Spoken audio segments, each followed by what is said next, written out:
इस नियम को मुझे खत्म कराना है कि मंदिरों में चढ़ने वाले चढ़ावे को सरकार क्यों लेगी भाई। ये चढ़ावा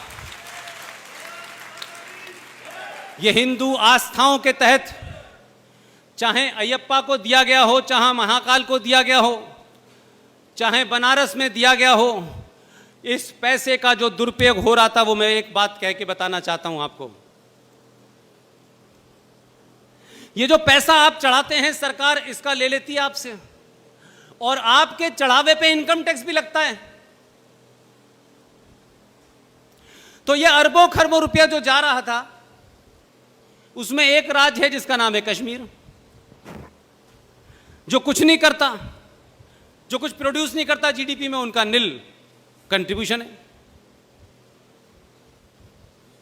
उनके यहां एक पॉलिसी चली, अब्दुल्ला और महबूबा और मुफ्ती ने चलाई कि जो आतंकवादी अपने हथियार रखेगा 10-20 लोगों को मारने के बाद, उसे राज्य सरकार 12 लाख रुपए की एफडी करा के देगी ताकि वो नॉर्मल जीवन जी सके।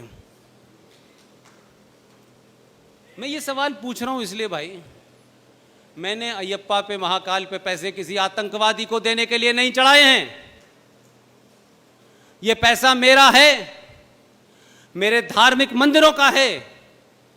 ये सिर्फ या तो मंदिर में खर्च होगा या मंदिर के द्वारा चलाए जाने वाले, बनाए जाने वाले वैदिक स्कूल जो बनने चाहिए उसमें खर्च होगा।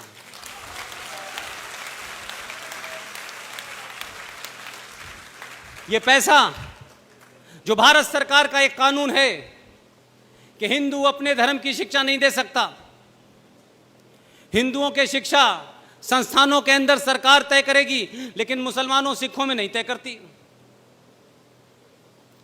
इसलिए पहली फुर्सत में आप ये करिए कि पहले तो पैसे की जगह लड्डू चढ़ाइए ताकि बचे हुए लड्डू सरकार ले ले,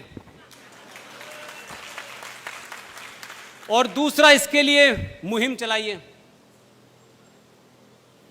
कि ये पैसा सिर्फ और सिर्फ सनातन धर्म को बढ़ावा देने के लिए, उस संस्कृति को बचाने के लिए, वैदिक और वेदों को पढ़ने और पढ़ाने वालों पे खर्च किया जाएगा। इसके अलावा किसी पे खर्च नहीं किया जाएगा।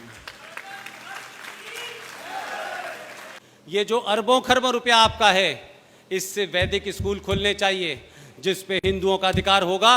वो वैदिक और वेदों की इसके ऊपर शिक्षा मिलनी चाहिए, तो कि हमारा युवा हम कह सकें। वो हमसे पूछता है कि आप ही ने मुझे डॉन बॉस्को स्कूल में डाला है, आप ही ने मुझे सेंट जेवियर में डाला है, अब आप मुझसे उम्मीद करते हैं मैं सनातन सतगिनती जानूं? तो गलती हमारी है। ये स्कूल बनाइए।